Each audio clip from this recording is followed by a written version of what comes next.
Good morning बच्चों, मैं Sanjay Rajput MG coaching institute की तरफ से आपका स्वागत करता हूं।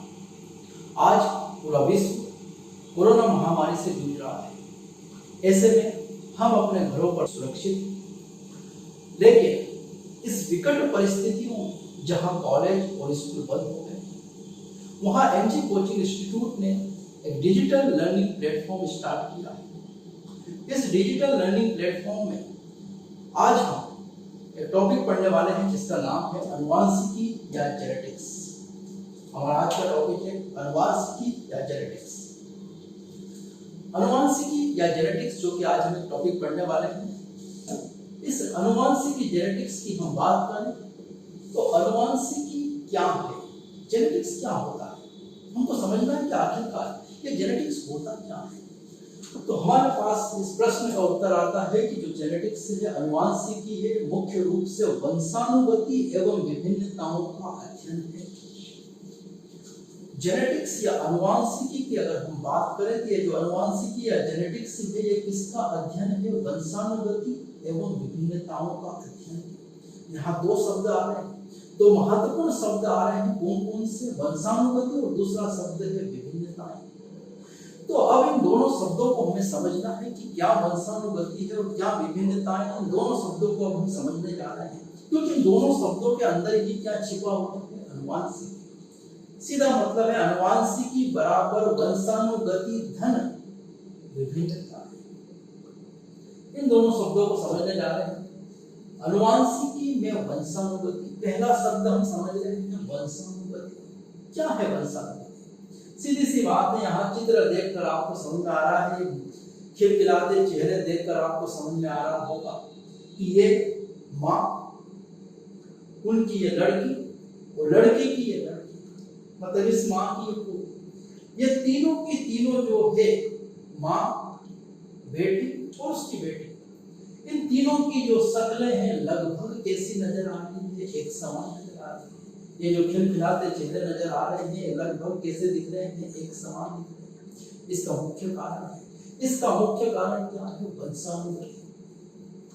जो भी लक्षण हमारे अंदर दिखाई देते हैं वो सारे लक्षण अनुवांशिक लक्षण कहलाते हैं। और इन अनुवांशिक लक्षणों का एक पीढ़ी से दूसरी पीढ़ी में, दूसरी पीढ़ी से तीसरी पीढ़ी में स्थानांतरण ही क्या कहलाता है? वंशानुगति।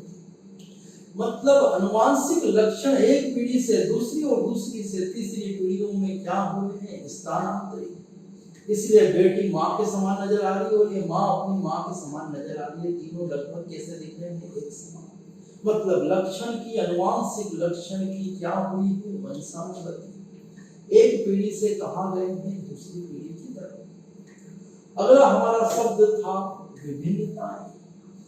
वंशानुगति तो हुई, अनुवांशिक लक्षण माता पिता से संतति में तो गए, अनुवांशिक लक्षण माता पिता से संतति में तो गए, पर वो 100% नहीं गए।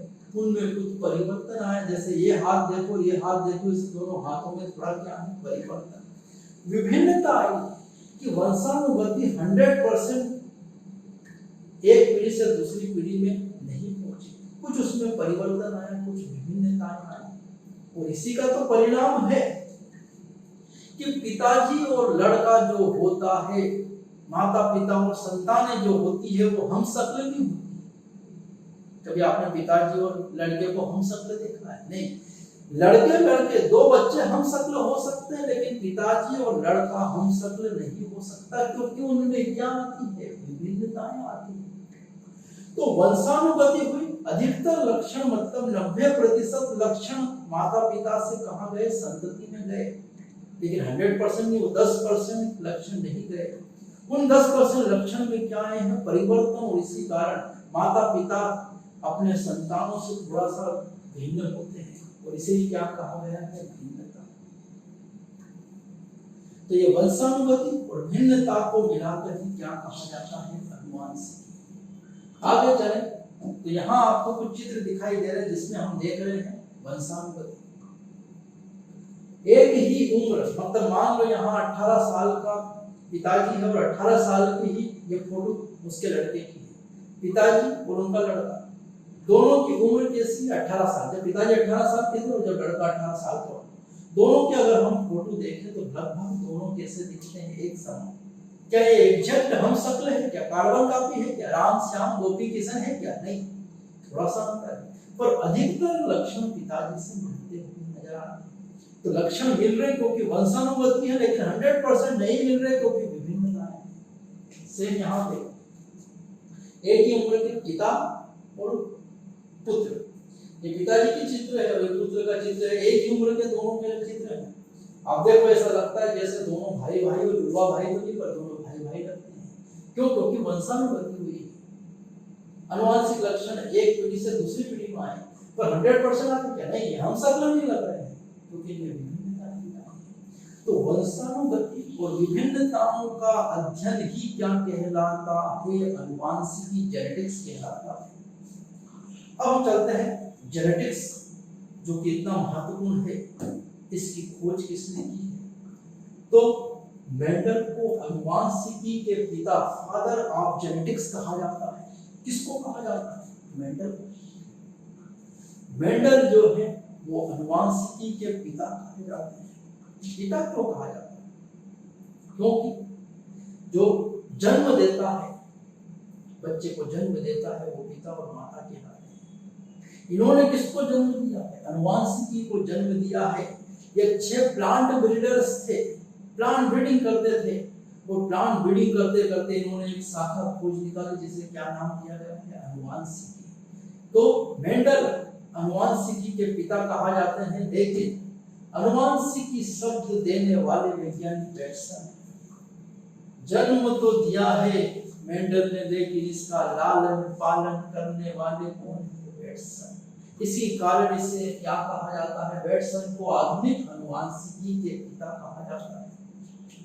आधुनिक अनुवांशिकी के पिता किसे कहा गया है? बैटसन को कहा गया है। क्यों? क्योंकि अनुवांशिकी को खोजने वाले वैज्ञानिक तो मेंडल थे, लेकिन मेंडल के बाद में अनुवांशिकी को और बढ़ाने वाले वैज्ञानिक कौन है? बैटसन। बैटसन ने शब्द अनुवांशिकी दिया और अनुवांशिकी में अत्यधिक कार्य करने के कारण इन्हें कहा जाता है आधुनिक अनुवांशिकी के पिता। तो अनुवांशिकी के पिता मेंडल और आधुनिक अनुवांशिकी के पिता बैटसन। आगे अगर हम चलें तो मेंडल इतने महत्वपूर्ण वैज्ञानिक थे जिन्होंने अनुवांशिकी जेनेटिक्स को खोजा, और इसी कारण हम मेंडल का जीवन परिचय पढ़ते हैं। और मेंडल के जीवन परिचय की अगर हम बात करें तो मेंडल का जन्म सन 22 जुलाई 1822 में हुआ है। किस देश में? ऑस्ट्रिया नामक देश में हुआ है। ये ऑस्ट्रेलिया नहीं है, ये ऑस्ट्रिया है। कई बार हम प्रश्न देखकर परीक्षक पूछता है कि मेंडल का जन्म किस देश में हुआ? पहला ऑप्शन है ऑस्ट्रेलिया और डब्ल्यू ऑप्शन है, डी ऑप्शन है ऑस्ट्रिया। हम जल्दीबाजी में ऑस्ट्रेलिया और ऑस्ट्रिया पढ़ देंगे, ऑस्ट्रिया देखते और पहला ही ऑप्शन हम टिक कर देते हैं, गलत टिक कर देते हैं। ये क्या है? ऑस्ट्रिया। सिलिसिया विलेज, गांव में जन्मे थे। गांव में भी प्रतिभाएं छिपी हुई, ऐसा नहीं समझना शहरों में प्रतिभाएं होती। मैक्सिमम प्रतिभाएं कहाँ होती है? गांव में। तो सिलेसिया गांव के विलेज के वैज्ञानिक थे मेंडल। और मेंडल सन 1843 में ईसाई मठ में प्रवेश किया और 1847 में ये पादरी बन गए। ईसाई धर्म की अगर हम बात करें तो ईसाई धर्म में वैसे ही जैसा हमारे हिंदू धर्म और ईसाई धर्म में, हिंदू धर्म में पंडित जी होते, वैसे ईसाई धर्म में पादरी होते। तो इनको पादरी की, पंडित की उपाधि जो दी गई वो कौन से सन में दी गई? 1847 में पादरी बन गए, धर्म में जुड़ गए। ये भी संत टाइप के, शादी आदि कुछ भी नहीं, अकेले थे अपने जीवन। और उस मठ के पूजा पाठ करते थे और मठ के पीछे की तरफ गार्डन था, और उस गार्डन में क्या लगा हुआ था? गार्डन में लगा हुआ था मटर का पौधा। और मेंडल को मटर के पौधे में प्रयोग करने में इंटरेस्ट जागृत हुआ कौन से सन में? 1857 में उन्होंने मटर के पौधे में प्रयोग करना प्रारंभ कर दिया। मटर, उद्यान मटर, पाइजम सेटाइवम, ध्यान रखना है ये मटर कौन सी है, पाइजम सेटाइवम, ध्यान मटर है, जिस पर मेंडल ने प्रयोग करना शुरू कब किए 1857 में, और इनको सफलता हासिल हो गई 1865 में, इनको सफलता हासिल हो गई।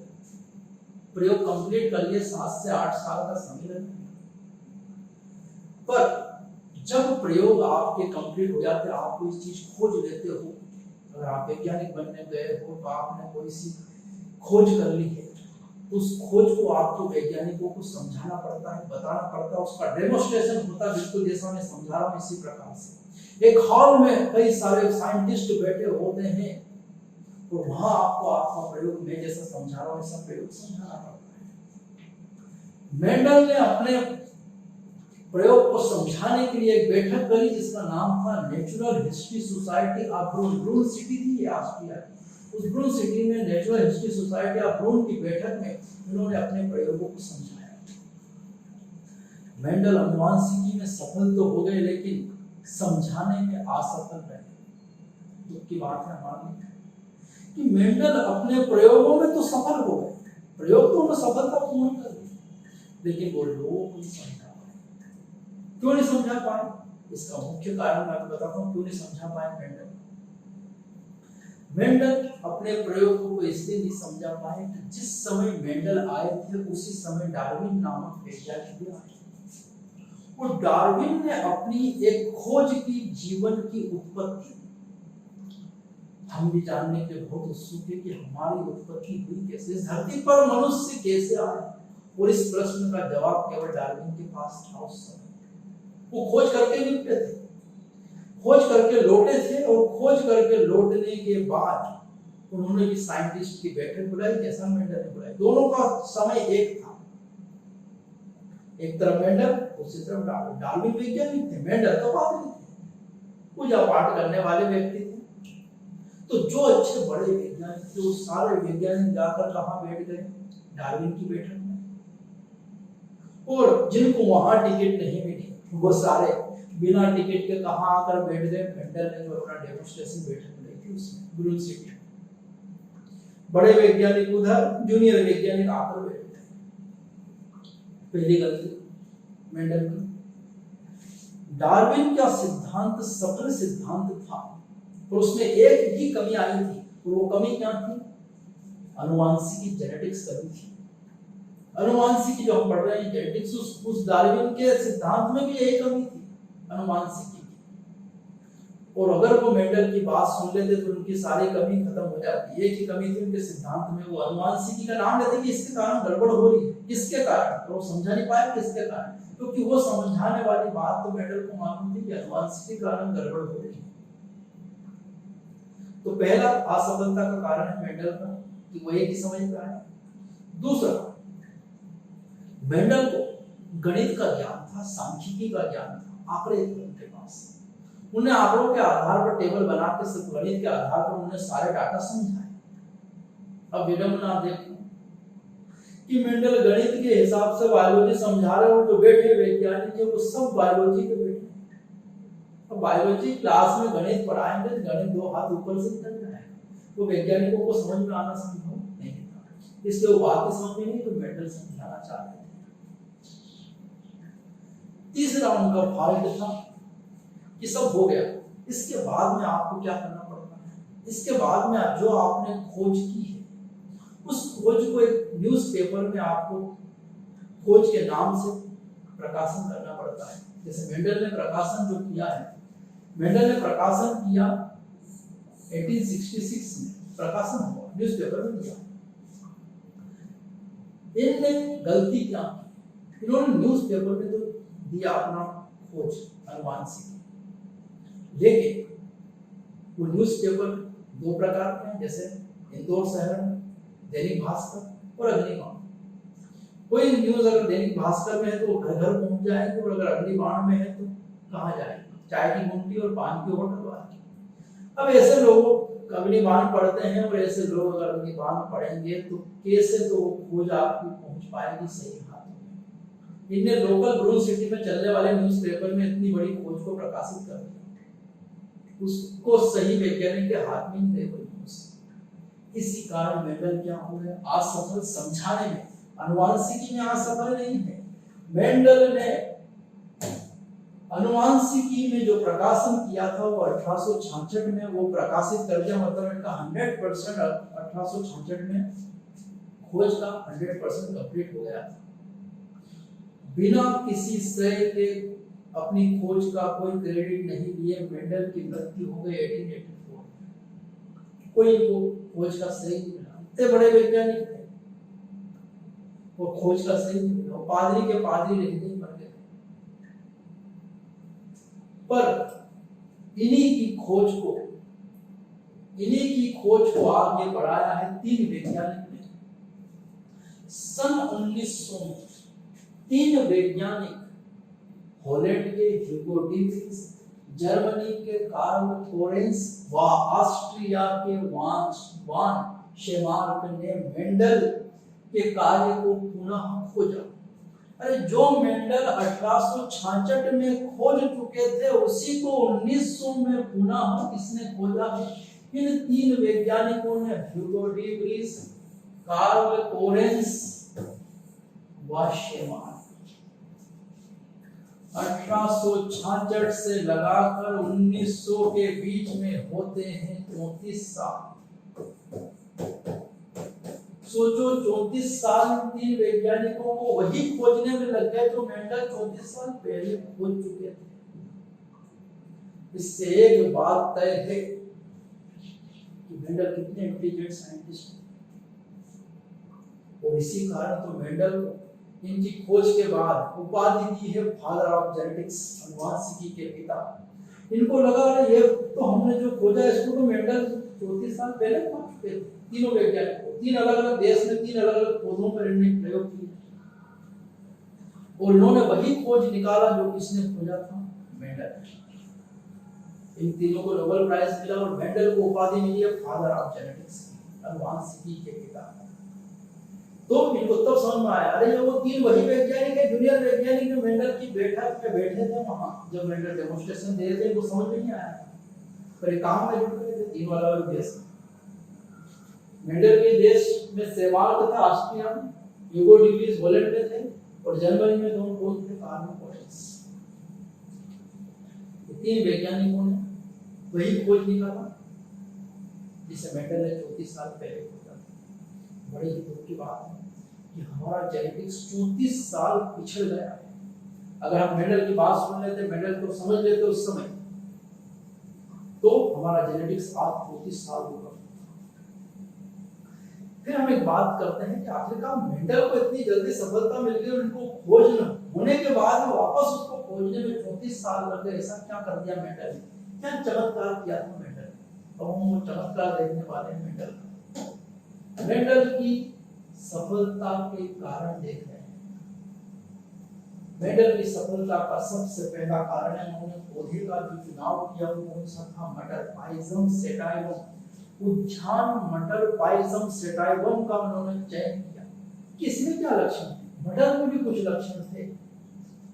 1 वर्षीय पौधा, 1 साल में, मतलब 1 साल में 3 महीने में मटर की फसल आ जाती है। 1 साल में 3-4 हम रिजल्ट निकाल सकते हैं। अनेक विपरीत लक्षण थे इसमें, विपर्यासी लक्षण, इसमें कई सारे लक्षण थे जिसका मेंडल ने अध्ययन किया इस मटर के पौधे। दूसरी खासियत, मटर पूर्णतः स्वपरागित पौधा होता है, इसमें पर परागण नहीं होता। स्वपरागित मतलब मटर शुद्ध पौधा होता है, इसमें अशुद्धि का रोल ही नहीं होता। मटर शुद्ध पौधा है और इसी शुद्धता के कारण इनको जो रिजल्ट मिले वो सारे रिजल्ट सही मिले, वो जल्दी मिले। अगला कारण था मेंडल ने एक समय में एक ही लक्षण का अध्ययन किया। हम एक समय में एक काम के साथ साथ कई सारे काम करते हैं, और एक बहुत अच्छी कहावत की गई है कि एक साधे सब सदे और सब साधे सब जाए, और मेंडल ने वही किया है। एक ही काम को एक समय पर साधा है, और वो काम था, क्या काम था? अनुवांशिकी को खोजना, एक ही लक्षण का अध्ययन किया। लक्षण तो कई सारे थे पर उन्होंने एक समय फेरे रखकर एक ही लक्षण का क्या किया है?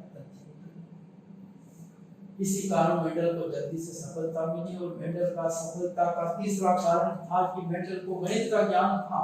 सांख्यिकी का ज्ञान था, आंकड़े उन्होंने रखे थे और आंकड़ों के आधार पर विश्लेषण किया, एनालिसिस किया, टेबल बनी, आंकड़े रखे और आंकड़ों के अनुसार उन्होंने एनालिसिस किया, विश्लेषण किया कि कौन सा आंकड़ा बढ़ रहा घट रहा है।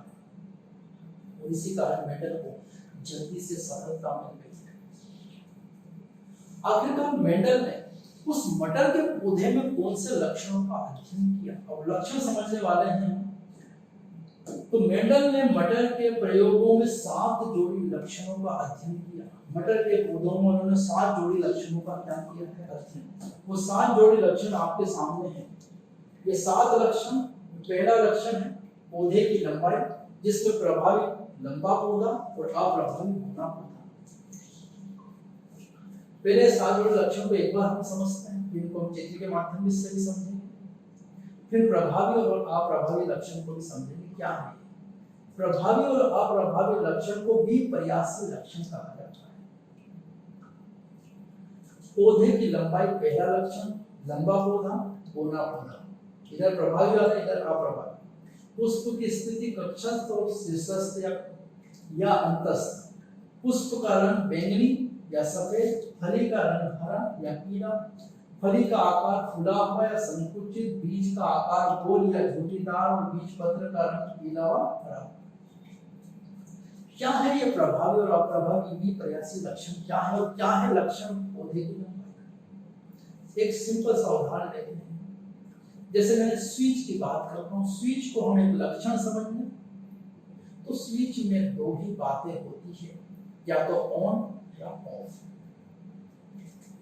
ऑन है तो प्रभावी, ऑफ है तो अप्रभावी। ज्यादातर स्विच क्या रहते हैं, ऑन। और जब स्विच ऑन है मतलब वो प्रभावी लक्षण है। जो लक्षण ज्यादा से ज्यादा दिखाई दे वो क्या कहलाता है, प्रभावी लक्षण।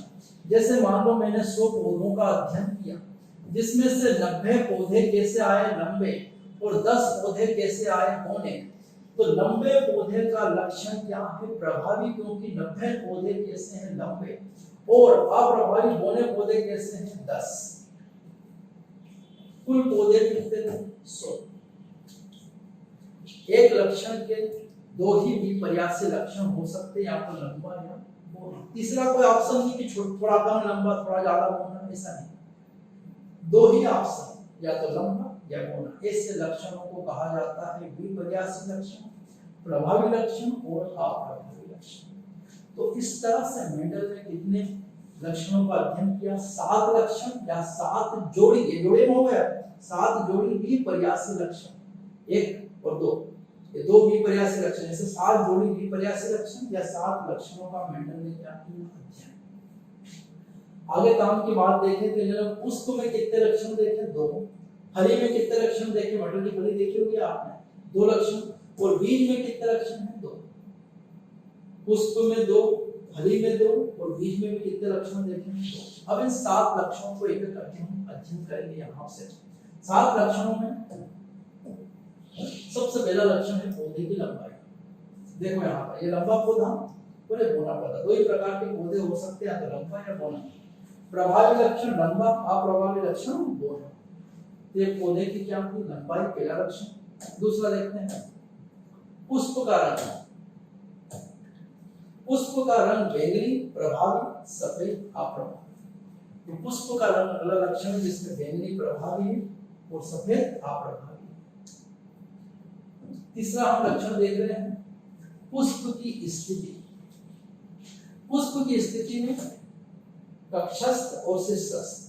कक्षस्थ प्रभावी है और शीर्षस्थ अप्रभावी है।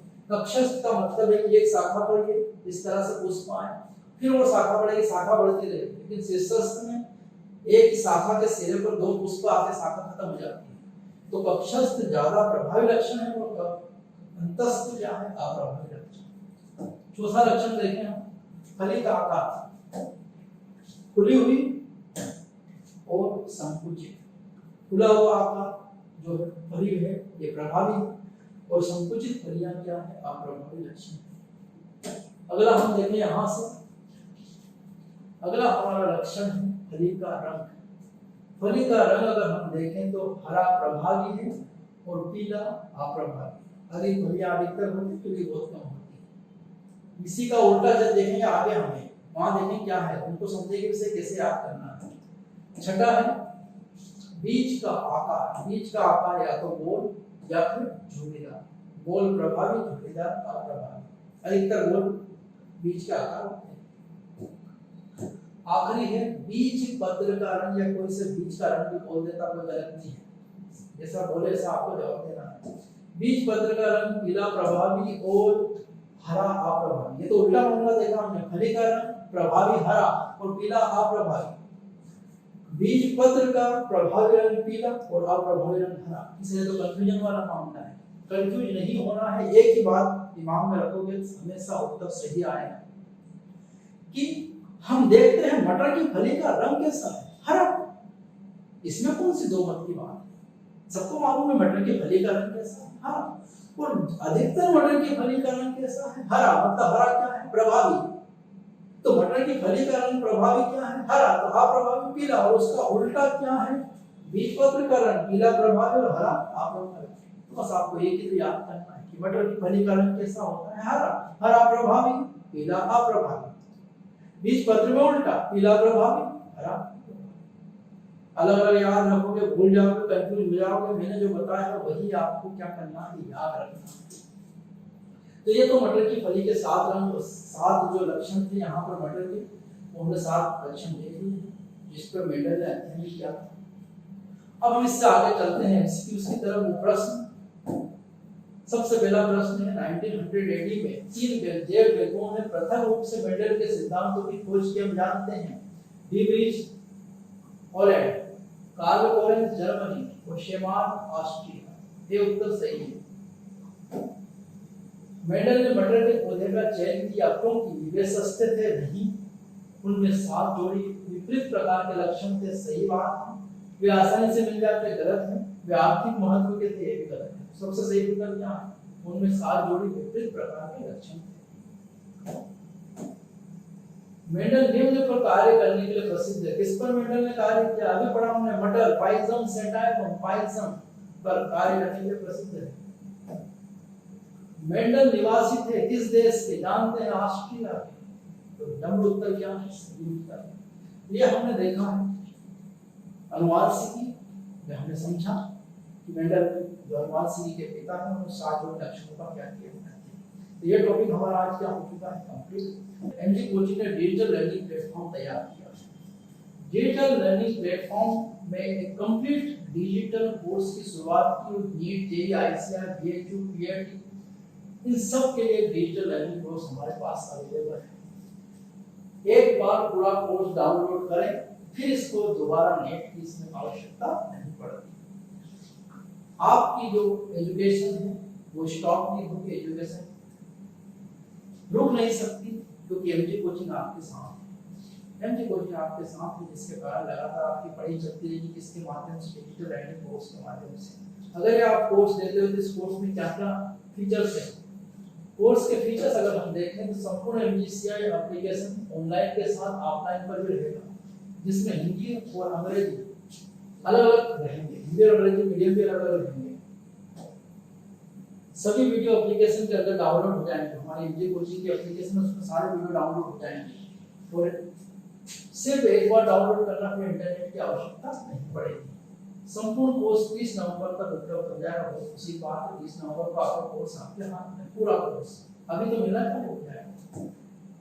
स्टडी मटेरियल पीडीएफ के रूप में होगी। स्टडी मटेरियल जो होगा वो पीडीएफ के रूप में होगा और एप्लीकेशन पर उपलब्ध रहेगा पूरा स्टडी मटेरियल भी आपके पास। 30 नवंबर के पश्चात संपूर्ण स्टडी मटेरियल की हार्ड कॉपी उपलब्ध हो जाएगी। हार्ड कॉपी मिल जाएगी आपको संपूर्ण कोर्स, जिसमें कोरियर से लगने वाली राशि का भुगतान छात्रों को किया जाएगा। तो कोरियर से आपको आपके घर पहुंचा दिया जाएगा। यहाँ आने की आवश्यकता ही नहीं, आपको घर बैठे कोर्स दिया जा रहा है। डाउट सॉल्विंग, सप्ताह में 4 घंटे का लाइव डाउट सॉल्विंग सेशन रखा जाएगा, जिसमें विद्यार्थी अपने डाउट को सोल्व कर सकते हैं। इसकी सूचना विद्यार्थियों को मैसेज के माध्यम से 24 घंटे पूर्ण प्रदान की जाएगी। तो डाउट सॉल्विंग सेशन में क्या पढ़ लिया और पढ़ने के बाद में आपका डाउट आया तो क्या करें, तो डाउट सॉल्विंग आप एमजी कोचिंग की एप्लीकेशन से कर सकते हैं। तो डाउट सॉल्विंग की प्रोसीजर रहेगी 24 घंटे, 4 घंटे सप्ताह में 4 घंटे आपको कभी समय दिया जाएगा मैसेज के द्वारा।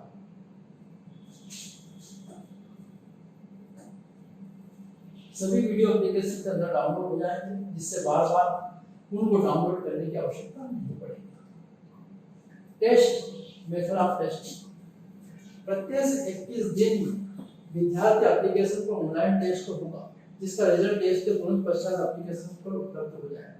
टेस्ट क्या आपने पढ़ लिया, उसके बाद आपको टेस्ट की आवश्यकता है, जो पढ़ा उसका आपको एवेल्युएट मूल्यांकन करने की आवश्यकता, उसके लिए हमारे पास टेस्ट की भी उपलब्ध है। स्पेशल पॉइंट है हमारे पास, यह कोर्स केवल मोबाइल एप्लीकेशन पर उपलब्ध होगा तथा ऑफलाइन स्टडी में डेस्कटॉप स्मार्ट टीवी पर नहीं चलेगा। मतलब ये केवल और केवल कहाँ चला सकते हैं इसको, मोबाइल पे आप देख सकते हो। ये ऑफलाइन की स्थिति में कहाँ नहीं चलेगा, डेस्कटॉप और स्मार्ट टीवी पर चलेगा, लैपटॉप और स्मार्ट टीवी पर नहीं चलेगा, केवल मोबाइल पे ही चलेगा। कोर्स डिजाइन ऐसा किया गया है। कोर्स 30 नवंबर के पश्चात संपूर्ण कोर्स की पेन ड्राइव उपलब्ध कराई जाएगी, जिसमें पेन ड्राइव की कीमत का भुगतान विद्यार्थी द्वारा किया जाएगा। तो पेन ड्राइव उपलब्ध हो जाएगी 30 नवंबर संपूर्ण कोर्स आने के बाद, क्योंकि उस पेन ड्राइव का कॉस्ट आपको देना पड़ेगा। फीस चार्ट बहुत आसान सा है। यहाँ नीट जे एडवांस की फीस 15, 20, 25, 10। फीस चार्ज आसान। 10th appearing 15, 11th appearing 15, 12th class dropper 25, 11th 12th 27, 11th 12th each single subject 1 year 10,000। बहुत आसान सा फीस स्ट्रक्चर है। आईसीआर, पीएटी, पीसीएम, पीसीएस सबके लिए जो फीस चार्ज है, 10th पास अपियरिंग 15,000, 10th क्लास और 12th appearing 15,000, 12th pass dropper 25,000, 11th plus 12th 27,000, 11th plus 12th 8,000। मतलब फीस बहुत आसान है, बहुत सरल, बहुत कम फीस है। यहाँ कम फीस में कंप्लीट कोर्स दिया जा रहा है, पूरा स्टडी मटेरियल आपको ऑफलाइन घर बैठे मिल रहा है। फीस चार्ट में फिर हम देखें पीएटी एलिजिबल 3 के लिए जो फीस है 11th plus 12th 1 year 15,000, 11th plus 12th 2 year के लिए 17,000। फीस बहुत आसान सी बात है, 2000 में आपको 11th प्लस 12th दोनों साल अवेलेबल हो जाएगा। Thank you.